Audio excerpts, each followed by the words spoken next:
Irmãos, queria agradecer a Deus pela vida de cada pessoa que está aqui entre nós hoje.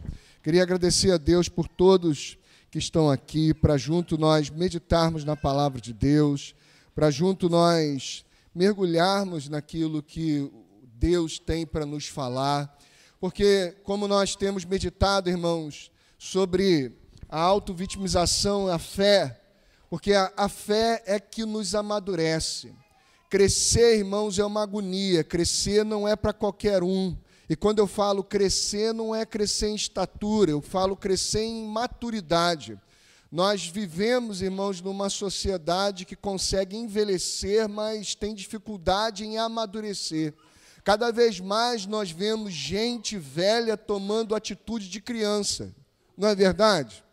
Você vê cada vez mais gente velha tomando postura de criança, brigando às vezes por poucas coisas, e às vezes a gente fica assim, está fazendo isso porque está velho. Não, irmãos, está fazendo isso porque está imaturo, porque é um crianção, porque a maturidade não tem tanto a ver com a idade, a maturidade tem a ver com o entendimento do seu papel na vida, da sua responsabilidade na vida, do seu cuidado com o todo, e quanto mais maduro, mais capaz de ser um ser relacionalmente saudável você se torna.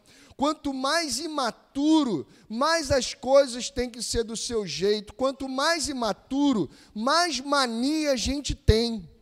A pessoa cheia de mania provavelmente é uma pessoa extremamente imatura, que não tem paciência para nada, porque ela tem todos os seus rituais de adequação e tudo mais.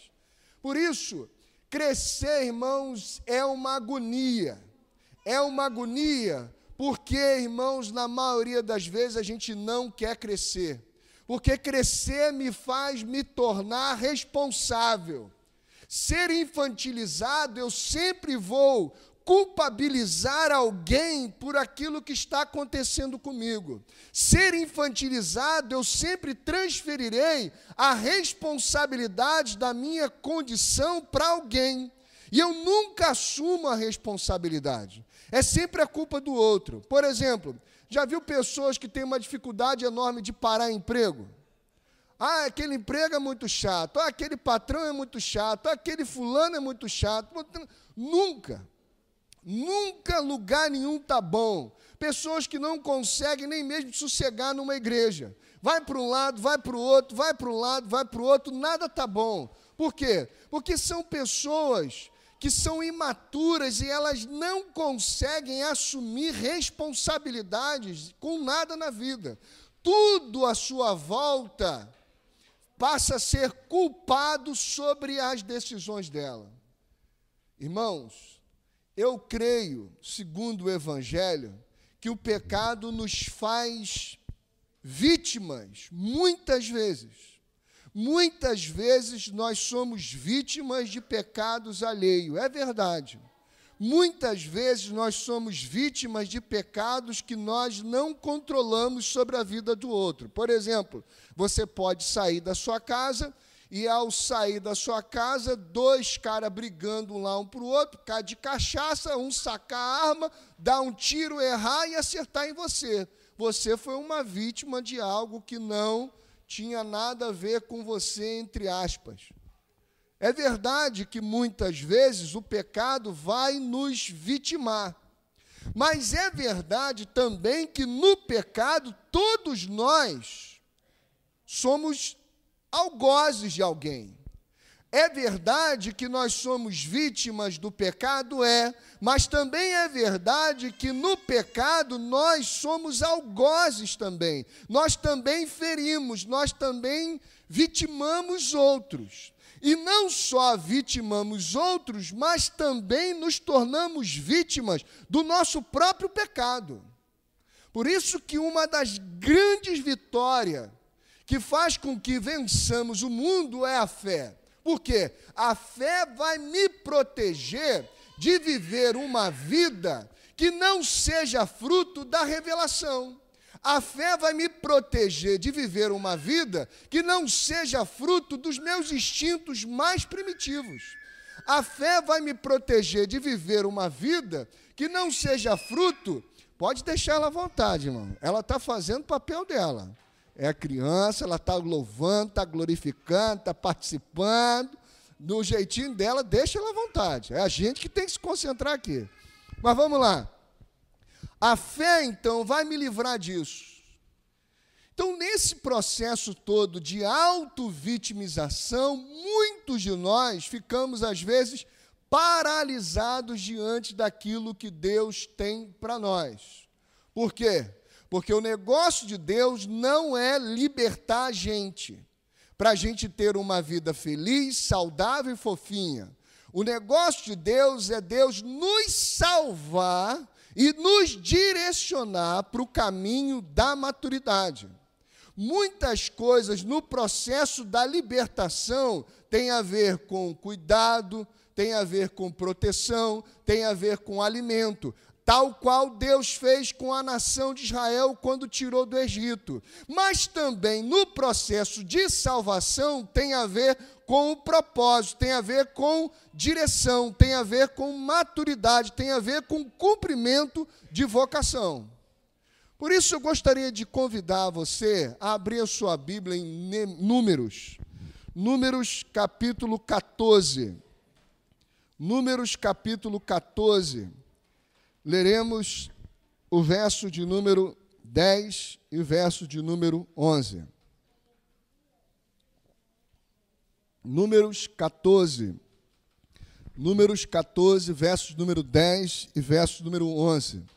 Mais uma vez, louvado seja Deus pela sua vida que está aqui, que o Espírito de Deus possa encontrar um coração acessível à sua voz, que o Espírito de Deus possa encontrar um coração aí pronto para ouvi-lo. Números 14, versos número 10 e verso número 11. Números 14, Números fica lá no Antigo Testamento, faz parte dos 5 primeiros livros da Bíblia, fica depois de Gênesis, Êxodo, Levítico, Número. Vamos lá? Números 14, verso 10 e 11 diz assim: Mas a comunidade toda falou em apedrejá-los. Então a glória do Senhor apareceu a todos os israelitas na tenda do encontro. E o Senhor disse a Moisés: Até quando este povo me tratará com pouco caso? Até quando se recusará a crer em mim, apesar de todos os sinais que realizei entre eles?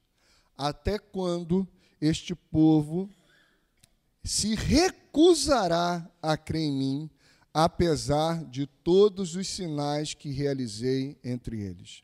Vamos orar mais uma vez? Vamos orar? Pedi o irmãozinho ali para tocar uma música. E eu queria que você, nesse momento, fechasse seus olhos e pedisse a Deus para que qualquer outra voz, contrária à voz dele, possa ser calada no seu coração. Para que qualquer outra voz, qualquer outra preocupação, qualquer outro tipo de perturbação, qualquer distração, possa ser calada no seu coração agora, para que o seu coração seja uma terra fértil para ouvir o que ele tem para semear. Amém? Ora a Deus em nome de Jesus.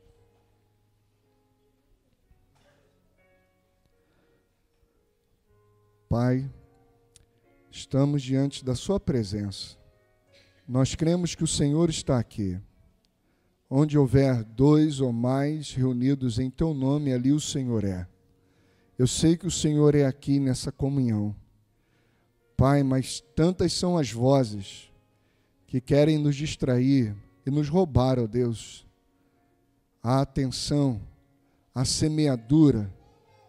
Assim como o Senhor contou aquela parábola que o semeador saía semear e parte dela caiu entre os espinhos, vieram as dificuldades, vieram as preocupações com a vida, parte dela caiu à beira da estrada, ou seja, um chão duro, um chão de terra batida, um chão impermeável, um chão impenetrável, e por isso vieram as aves do céu e comeram aquela semente.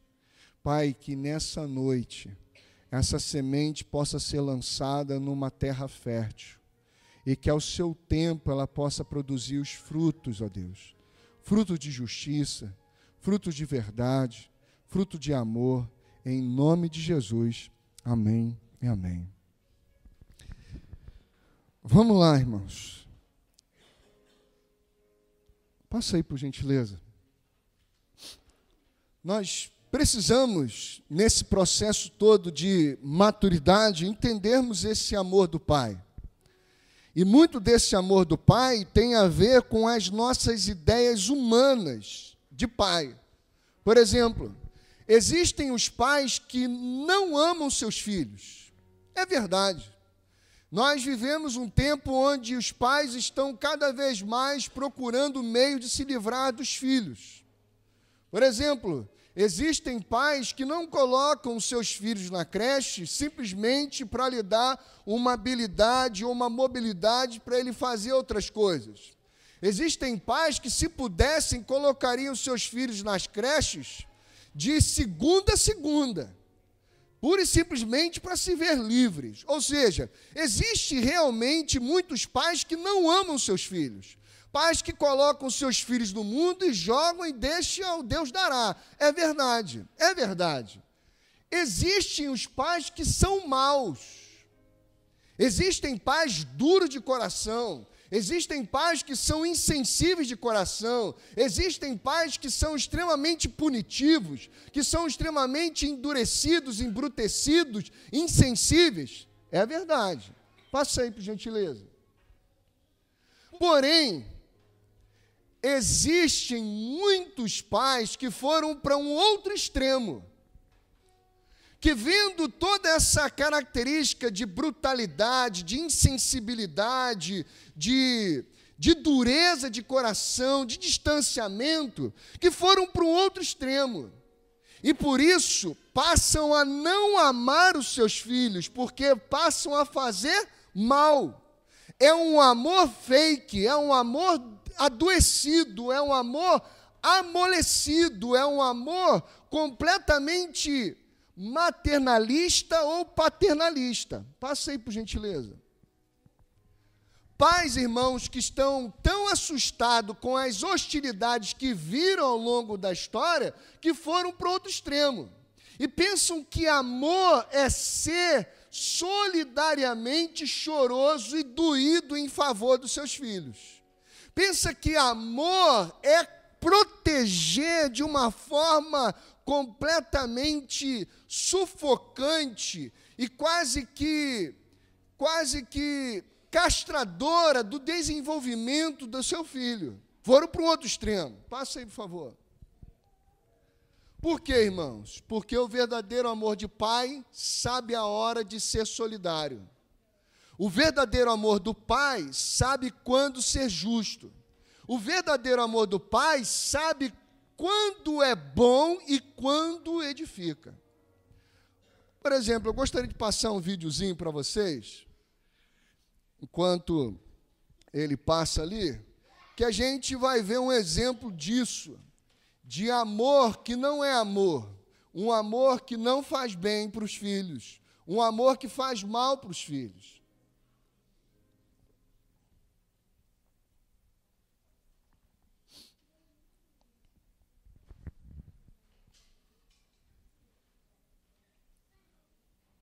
O garotinho vai tomar a injeção. Pode tirar só o som. Pode tirar o som.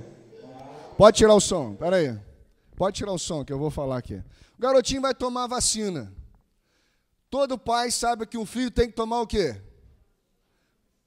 O garotinho vai tirar sangue. Todo pai sabe que criança tem que passar pelo quê? Tem que passar por exames, fazer sangue. Há alguma coisa de anormal nisso, irmão? Todo filho, para ser saudável, tem que passar por isso, irmão? Tem que passar por isso, faz parte da vida. Passa aí, vamos lá. Olha o garotinho lá. Vai tirar o sangue, na boa. Garotinho, macho pra caramba. Já foi espetado, tá bem ali, ó. Tá tirando sangue. Tá tirando sangue dele lá. Macho, brabo. Olha lá, começou a chorar, faz parte? Faz, é criança. Mas vamos lá. O choro desse garotinho vai sendo agravado. o choro desse garotinho vai sendo aumentado. Por quê? Olha lá.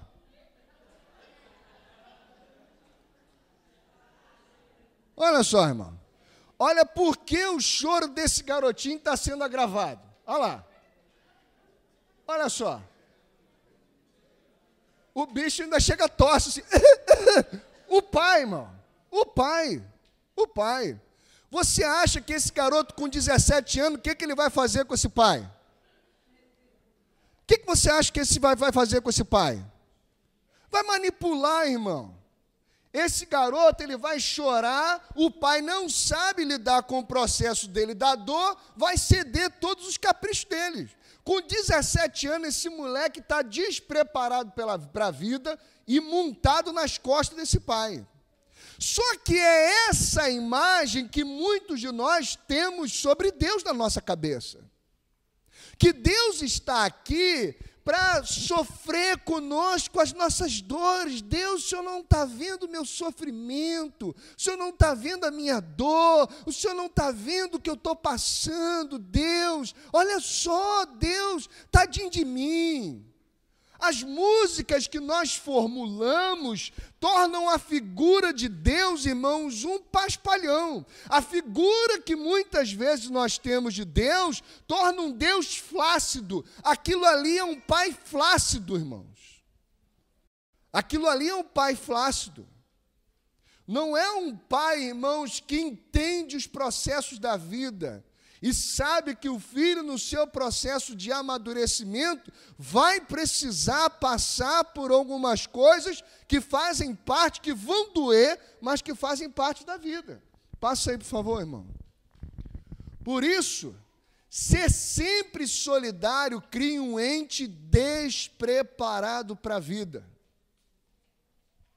Ser sempre solidário, sempre choroso, sempre ali, amparativo, vai criar um ser frouxo para a vida, um ser que não vai aguentar sustentar as decisões na vida. Ou seja, irmãos, gente que não se consegue durar muito tempo em relacionamento, gente que não consegue permanecer empenhado numa palavra, gente inconstante, gente que tudo conspira contra ela, mas ela, coitada, olha porque a vida dela está assim, olha porque a vida está assim dela. Passa aí, por gentileza. Irmãos, o verdadeiro amor de pai, se estamos certos, ele nos defende. O verdadeiro amor de pai, quando a gente está certo, ele compra a nossa briga. É verdade. Mas se estamos errados, irmãos, ele nos exorta.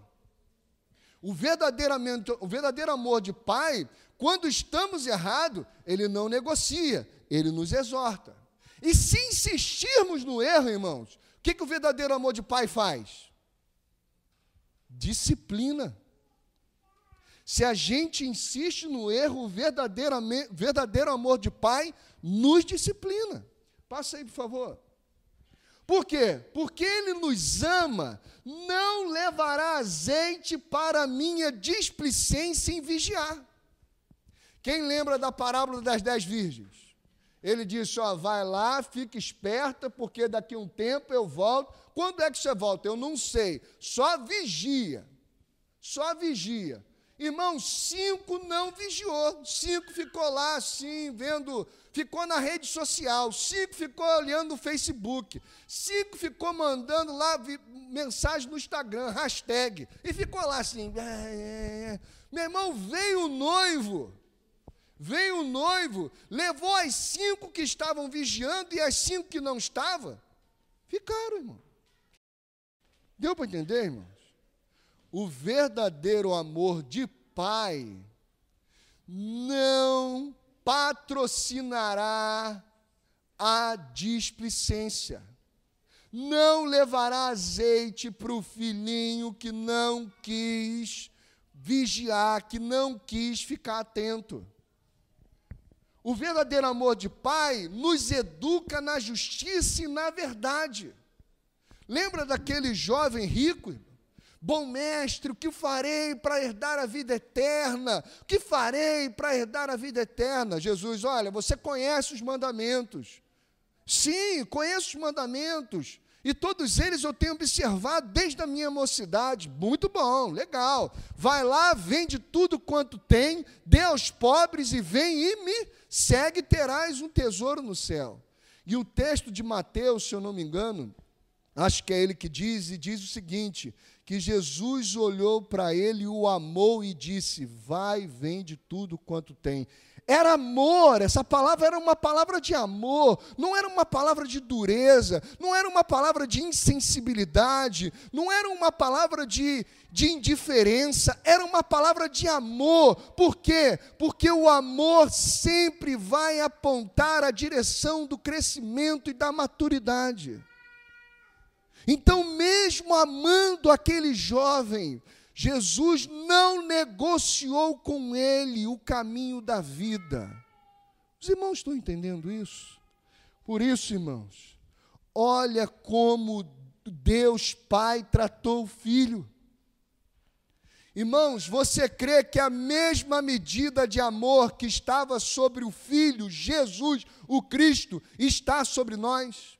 Que a mesma medida de amor do Deus Pai, que estava sobre o Filho, está sobre nós, porque nós estamos em Cristo e nós somos em Cristo. Se você crê, irmãos, essa será a mesma maneira pela qual o Pai nos tratará. Amém, irmãos? E como é que ele tratou o Filho? Passa aí, por gentileza, irmão. Vamos ver lá? Leia o texto ali de Hebreus 5:8. Podem ler, por gentileza.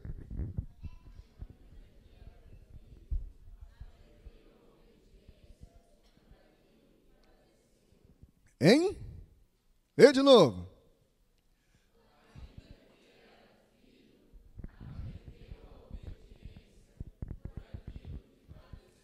Como é que o Pai, que amava o Filho, Jesus, ensinou a Jesus o caminho do crescimento e da maturidade? Por meio do que, irmãos? Colocando Jesus numa redoma, colocando Jesus naquela ideia infantilizada que a gente tem do Salmo 23, preparas uma mesa perante mim na presença dos meus inimigos. Para quê? Para que quem te viu passar pela prova e não te ajudou, quando vê você na bênção, vai se arrepender? Essa ideia infantilizada? Não, irmãos. O que o pai fez com o filho? Ao preparar a mesa, o colocou na mesa como cordeiro, para servir de alimento para aqueles que antes olhavam para ele como inimigo, para que por meio dele ser o alimento para os inimigos, esses inimigos agora poderem participar de uma mesa de comunhão. É essa que Deus tem para nós, irmãos. É essa promessa que Deus tem para nós. É esse amor que Deus tem para nós, irmãos. Deus nos ama, Deus cuida de nós, é verdade. Deus nos nutre, é verdade. Mas Deus é Pai, e por ser Pai, Ele nos direciona. Deus nos tem um amor de Pai, e é verdade, mas como amor de Pai, Ele nos direciona. Deixa eu explicar uma coisa para você em nome de Jesus, que eu sei que você entende, e eu só vou trazer a memória. Irmãos, nós não precisávamos de Jesus para saber que Deus é Deus, para que Yahvé seja Deus. Nós não precisávamos de Jesus para dizer que lá no Antigo Testamento, o Yahvé do Antigo Testamento e o de Vavirê lá do Antigo Testamento é Deus. Nós não precisávamos de Jesus para isso. Mas nós precisamos de Jesus para saber que Deus é Pai. Foi com Jesus que nós aprendemos a conhecer Deus como Pai, e um Pai de amor. Mas um Pai de amor que não é um paspalhão. Um Pai de amor que nos direciona e nos convoca e nos estimula e nos desafia para a vida. Os irmãos estão entendendo? Passa aí, por gentileza, irmãos. Por quê? Porque Ele nos ama. Ele não atura os meus, como é que está escrito ali, irmãos? Os meus caprichos. Ele nos ama, mas Ele não atura os meus caprichos. Qualquer pai e mãe que ama o filho não atura os caprichos dos filhos. Amém, irmãos? É isso. É isso. Qualquer pai e mãe que ama não vai aturar os caprichos, porque se aturar os caprichos vai produzir um monstrinho que vai comer esse pai e essa mãe depois. Porque Ele nos ama, irmãos, Ele não responde às nossas orações egocêntricas. Glória a Deus, irmãos, que eu não tenho um montão de oração respondida. E você também. Porque quantas orações egocêntricas você já fez, irmãos? E graças ao amor de Pai que Ele nunca nos ouviu, não respondeu.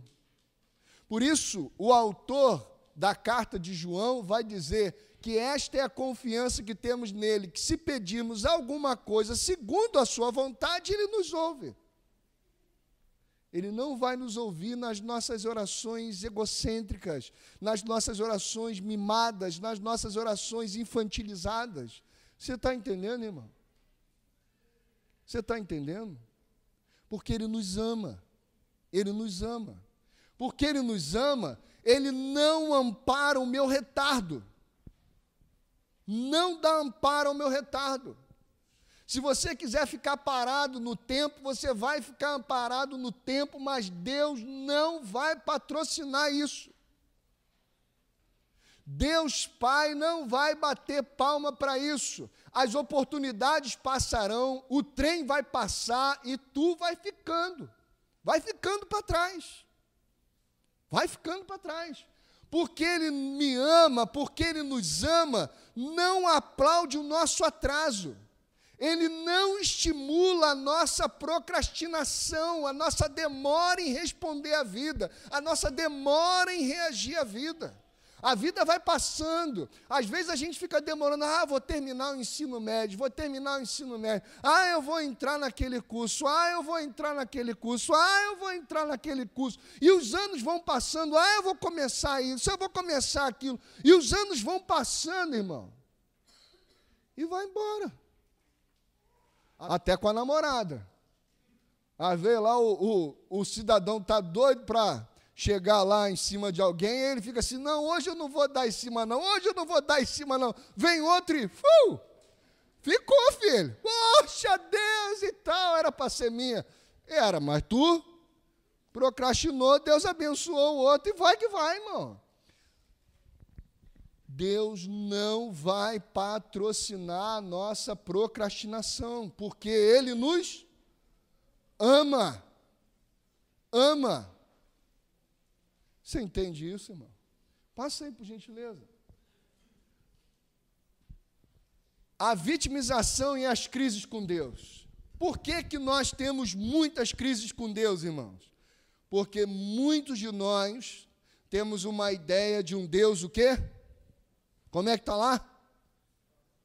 Paspalhão. Deus, por que o Senhor... Por que está acontecendo isso comigo? O Senhor não está vendo, Senhor?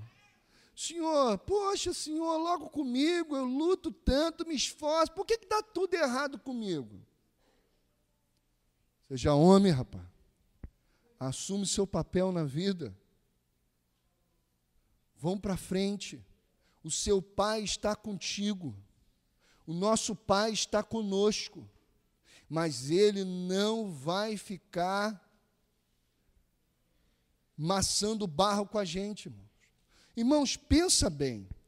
Você acha que se Deus fosse mãe, Ele ia colocar uma árvore do conhecimento do bem e do mal do lado da árvore da vida, perto dos meninos? Claro que não. Se fosse mãe, ia botar aquela árvore aonde, irmão? Lá fora do paraíso, lá do outro lado. Se bobear, ia botar a árvore do conhecimento do bem e do mal na lua. Só sendo um pai para botar lá a árvore, irmão, do conhecimento do bem e do mal, para os meninos aprender. Como? Tem aqui a vida.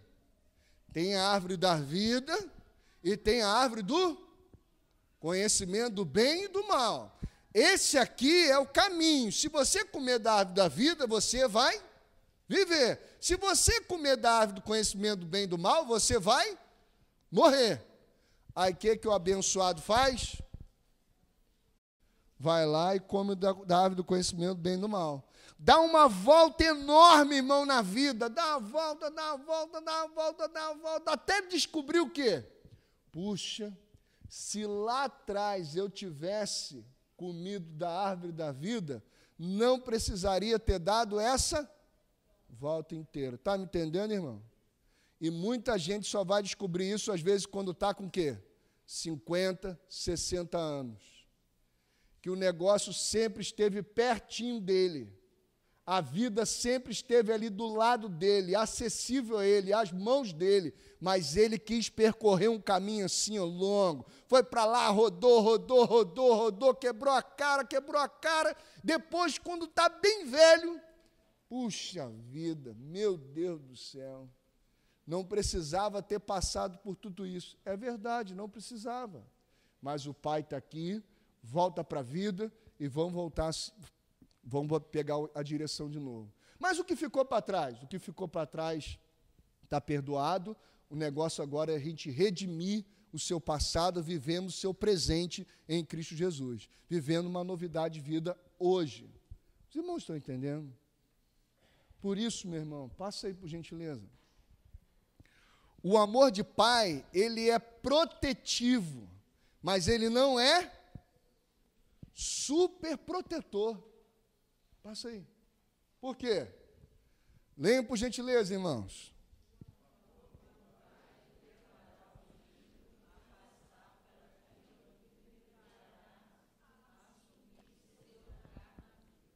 Você entendeu isso? O amor do pai levará o filho a passar por aquilo que o preparará a assumir o seu lugar na vida. É isso que Deus tem para mim e para você. O que você e eu tivermos que passar, às vezes um casamento ruim, às vezes os filhos problemáticos, às vezes uma vizinhança complicada, às vezes uma igreja complicada, às vezes um trabalho complicado, às vezes um montão de coisas complicadas, Deus não nos livrará de passar por isso. Porque o negócio de Deus não é nos proteger na vida. O negócio de Deus é nos conduzir pelo caminho da vida. E o caminho da vida nos leva a assumirmos o nosso papel no mundo. E nós estamos aqui no mundo para alimentar o mundo. O nosso papel é cuidar daqueles que estão à nossa volta, é alimentar aquele que está à nossa volta, seja lá no seu colégio, seja no seu ambiente de trabalho, seja no meio da sua família. O nosso papel é adoção, e o Pai vai nos levar dia após dia a passarmos por tudo que tivermos que passar para a gente assumir esse papel. Amém, meu irmão? Você está entendendo isso? Passa aí, por gentileza, irmão. Pode passar. O amor do pai, irmãos, não se ocupa em fazer o filho durar. O amor do pai se ocupa em levar o filho a eternizar esse espírito. Você entende?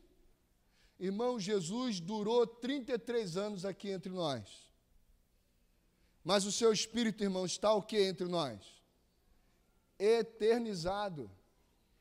Nós estamos aqui falando no espírito do Cristo. Jesus não durou aqui entre nós, mas o seu espírito foi eternizado. O nosso negócio, irmãos, não é durar na vida, mas é eternizar o Espírito do Pai que está em nós. E hoje, irmão, nós criamos filhos, nós estamos mais preocupados em durar, e não eternizar esse Espírito de Deus que está em nós. Você está entendendo? É esse o negócio do nosso Pai. É isso que Deus deseja. É eternizar, que isso seja transmitido para os filhos, que isso seja transmitido para os vizinhos, que isso seja transmitido para os amigos, de maneira que isso possa custar a nossa vida. Mas o Espírito está eternizado. Passa aí, por favor. O amor do pai, irmãos, não se ocupa em livrar os seus filhos do perigo, mas sim em cumprirem o seu propósito na vida. É isso que Deus tem para você, irmãos. É isso que Deus tem para mim e tem para você. Deus nos tira do Egito, Deus nos tira do sofrimento, Deus nos tira de um montão de coisas. Mas para quê? Para que a gente cumpra o nosso negócio na vida, nosso papel na vida. Pode passar, por gentileza. Olha o que Cristo fez, irmãos, o que Paulo vai dizer. Abra sua Bíblia em Colossenses, por gentileza. Colossenses capítulo 1. Colossenses 1. Colossenses 1, a partir do verso 24.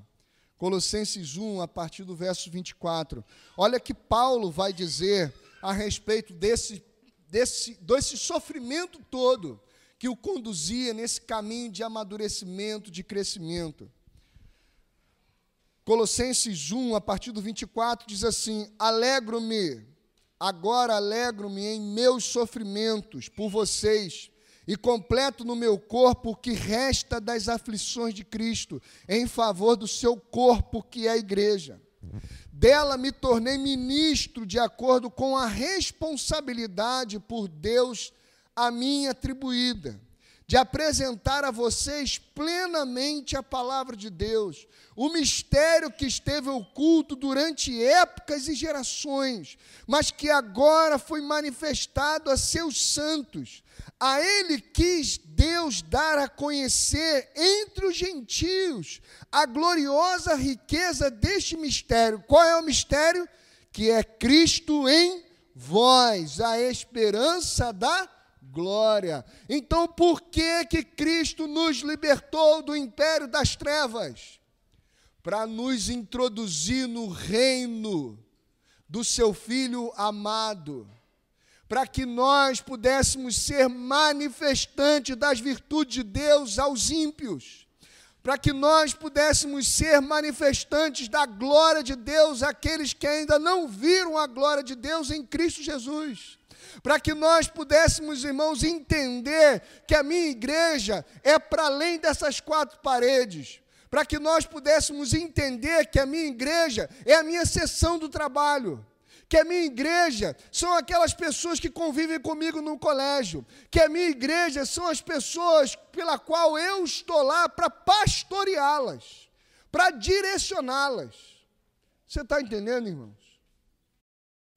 Porque Cristo em vós é a esperança da manifestação das virtudes de Deus para aqueles que convivem conosco. Você está entendendo, irmão? Não é Cristo em vós e aí vocês vão ver Deus. Não, irmão. É Cristo em vós e as pessoas verão Deus através de nós. É esse o propósito, irmão. Passa aí, por favor. O propósito, irmão, do Pai é que sejamos... Vamos ler juntos, bem forte? O propósito do Pai é que sejamos uma oferta ao mundo. Dá-lhe voz de comer. Passa aí, por gentileza, irmãos. Agora a pergunta é, irmãos, o evangelho é difícil de entender, irmãos? O evangelho é difícil de sujeitar.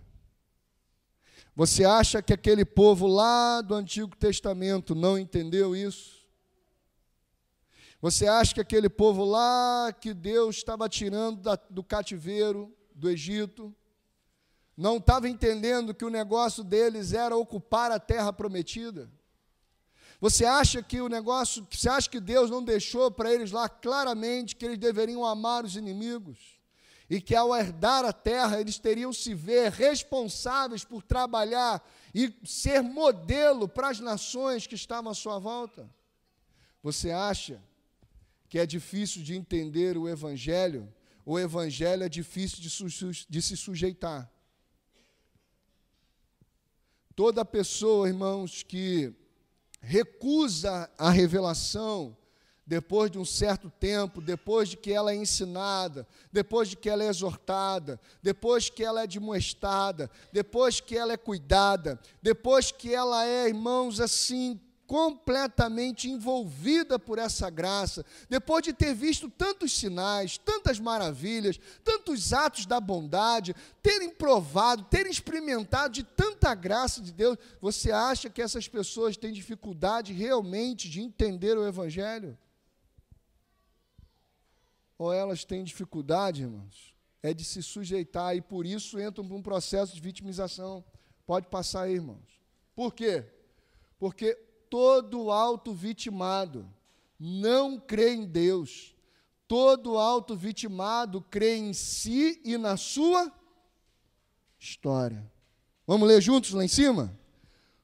O auto-vitimado não crê em Deus, crê em si e na sua história. Olha o que Números 14, 11 vai dizer. E disse o Senhor a Moisés, vamos lá juntos? Até quando me provocará este povo?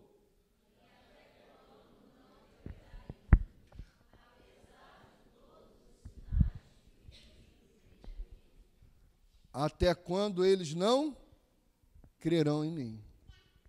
Deus fala, Deus se revela, Deus se manifesta. Irmãos, muito provavelmente todos que aqui estão já tiveram alguma experiência com Deus.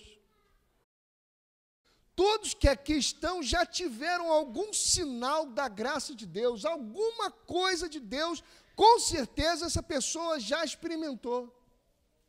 Provavelmente, dificilmente tem alguém aqui que não tenha experimentado alguma coisa da graça, da bondade de Deus, da misericórdia de Deus.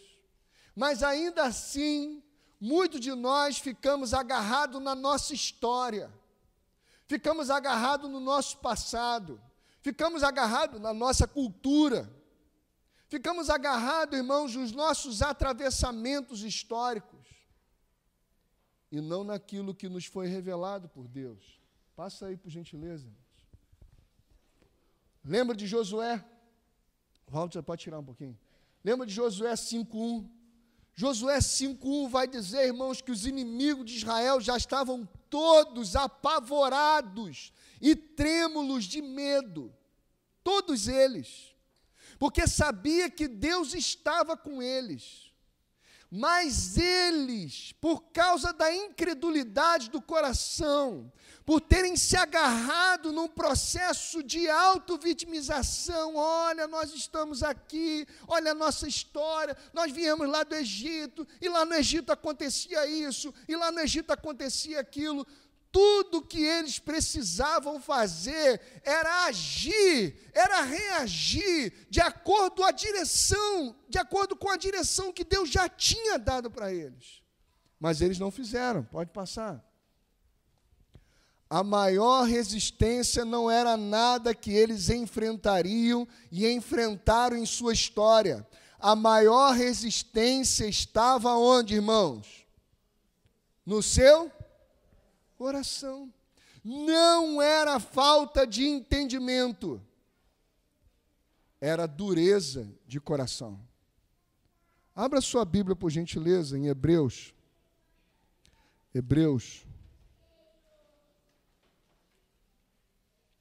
Hebreus capítulo 5. Perdão, Hebreus capítulo 3 e 4. 3 só.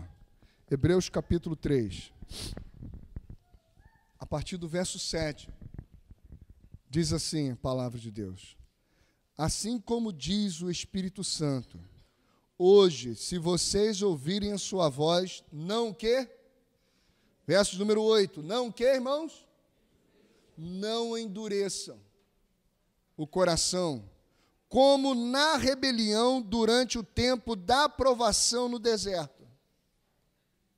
O autor de Hebreus vai dizer que aquela geração estava o quê, irmãos? Com dificuldade de entender a palavra de Deus, irmãos? Aquela geração estava com dificuldade de entendimento. Aquela geração estava com alguma trave tentando, impedindo eles compreenderem a vontade de Deus? Não, irmãos. Aquela geração estava com o quê no coração? Dureza. Não era só o faraó que era duro de coração. Aquela geração inteirinha que saiu, com exceção de Josué e Caleb e Moisés, aquela geração inteirinha estava com dureza de coração. Por isso o texto continua dizendo assim: onde os seus antepassados me tentaram, pondo-me à prova, apesar de 40 anos terem visto o que eu fiz. Por isso fiquei irado contra aquela geração e disse: o seu coração está sempre se desviando, e eles não reconheceram os meus caminhos. Assim jurei na minha ira, jamais entrarão no meu descanso. Irmãos, você já viu gente que está sempre arrumando uma desculpa para não se entregar, para não se sujeitar? E o que o texto está dizendo é: não tem caô. Para de inventar história. Para de ficar de coração duro. Se renda, porque isso é dureza de coração, meu irmão. Se sujeite. Assuma a sua responsabilidade na vida. Assuma a sua responsabilidade comunitária. Assuma a responsabilidade pelas pessoas que convivem com você. Assuma. Cuidado, irmãos, verso número 12. Cuidado, irmãos, para que nenhum de vocês tenha um coração o quê, irmãos? Pervertido, perverso, contaminado com qualquer outra coisa que não seja a palavra de Deus, e incrédulo, e que se afaste do Deus vivo. Ao contrário, encorajem-se uns aos outros todos os dias, durante o tempo que se chama qual, irmãos? Hoje, de modo que nenhum de vocês seja endurecido pelo engano do pecado, pois passamos a ser participantes de Cristo, desde que, de fato, nos apeguemos até o fim à confiança que tivemos no princípio. Por isso é que se diz: se hoje vocês ouvirem a sua voz, não endureçam o vosso coração. E por aí vai. Pode passar. A fé, irmãos, nos faz viver segundo as promessas e não segundo as histórias. Olha o que Josué e Caleb falaram. Vocês podem ler, por gentileza? E agora, eis que o Senhor voa em vida, como disse, 45 anos são desde que o Senhor falou esta palavra andando Israel ainda no deserto. E agora, eis que hoje tenho já, e ainda hoje estou.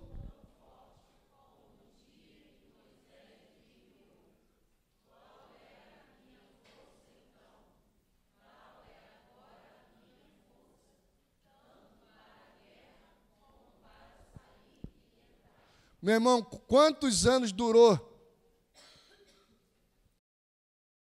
esse homem com fé?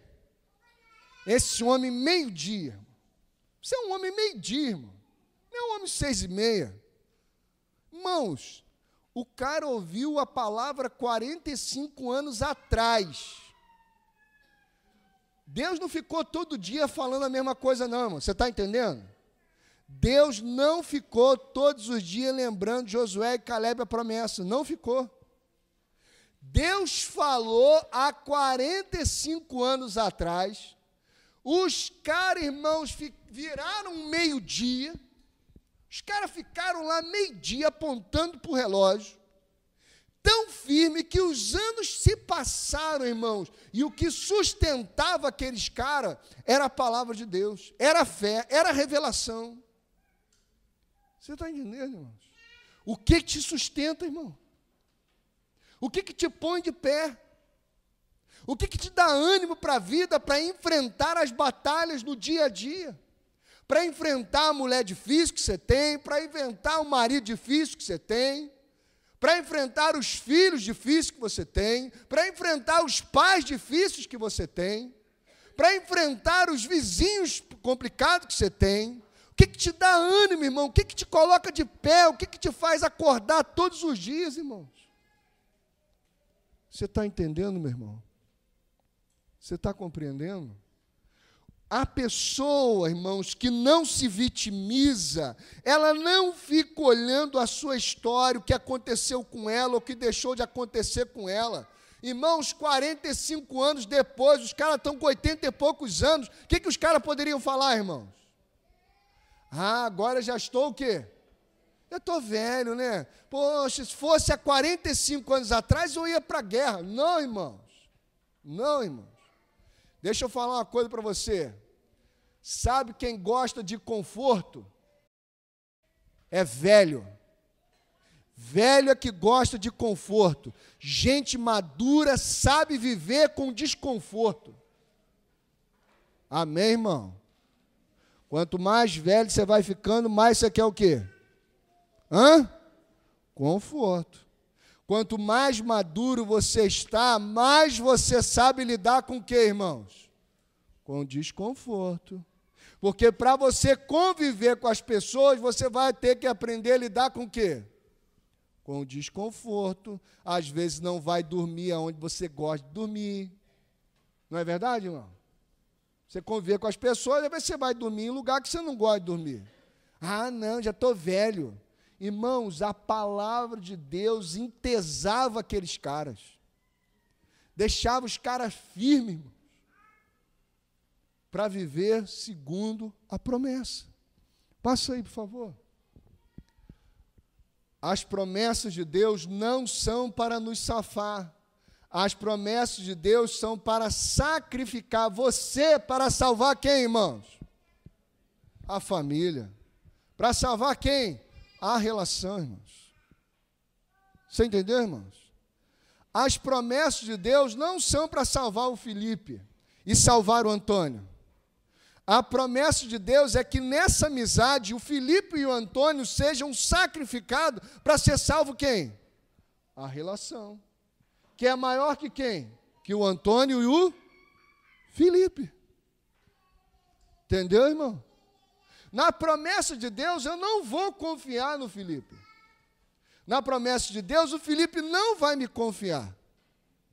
Porque na promessa de Deus, nós confiamos na relação e não um no outro. Porque se eu confiar no Felipe, eu vou ter julgado que o Felipe merece confiança. E aí, irmãos, quando o Felipe me decepcionar, eu vou ficar com raiva de quem? Do Felipe, mas na verdade eu não estou com raiva com o Felipe, eu estou com raiva da minha capacidade de julgar. Por isso, irmãos, na relação, eu morro, Felipe morre, mas quem fica salvo? A relação. Irmãos, tem gente que no relacionamento não atura nada. Não atura nada. Se alguém já deu um fora com ele, já me deu um fora, não vou ficar mais com fulano me deu fora, irmão. Agora o choro, rapaz, vai lá, rapaz. Conversa, dialoga, vamos lá, rapaz. A palavra de Deus nos direciona isso. Vamos lá para a gente caminhar para o final. Lembra do Jó, irmãos? Jó era um bom crente. Jó era um bom dizimista. Jó era um bom ofertante. Mas Jó era um safo. Jó tinha suas expectativas sobre Deus, era um safo, orava só pela sua casa, só pelos seus negócios, só pela sua empresa, só por ele. Era crente? Era crente. Era dizimista? Era. Subia monte? Subia, mas fazia tudo isso pensando em quem? Nele, na família dele, nos negócios dele. Deus, olha, eu tenho que levar meu filho para o crescimento. Meu filho precisa crescer. Meu filho precisa crescer. Porque eu não estou criando um filho da mãe. Eu estou criando um filho do pai. E aí, irmão, Jó passa por tudo que passou. Chega lá no final, Deus diz para o Jó assim: acabaram a sua expectativa, Jó? Então, deixa eu te fazer umas perguntas aqui. E no final, irmãos, como é que acaba Jó? Acaba Jó dizendo para o pai: antes eu te conhecia de ouvir falar, agora os meus olhos te veem e eu me arrependo no pó e na cinza. E Jó termina orando pelos seus amigos. Os amigos começam a chegar, Deus vai curando Jó, enquanto ele está orando pelos seus amigos. Você está entendendo? Josué, eu e a minha casa vamos servir ao Senhor. Esse negócio é familiar. Esse negócio não é individualista. Passa aí, por favor, irmãos. Porque qual é o alvo da vida? O alvo da vida, irmãos, é aquele ali. Você pode ler, por gentileza, irmãos?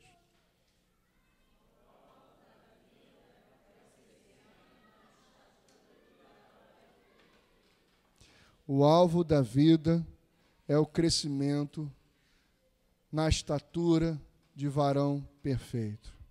Por isso, Hebreus 12 diz para nós assim: portanto, fortaleçam as mãos enfraquecidas e os joelhos vacilantes, façam caminhos retos para os seus pés, para que o manco não se desvie, antes ele seja curado. Meu irmão, Deus deseja que você cresça. Deus deseja que você amadureça. Deus deseja que você se desenvolva em nome de Jesus. Nós vamos cantar aqui um hino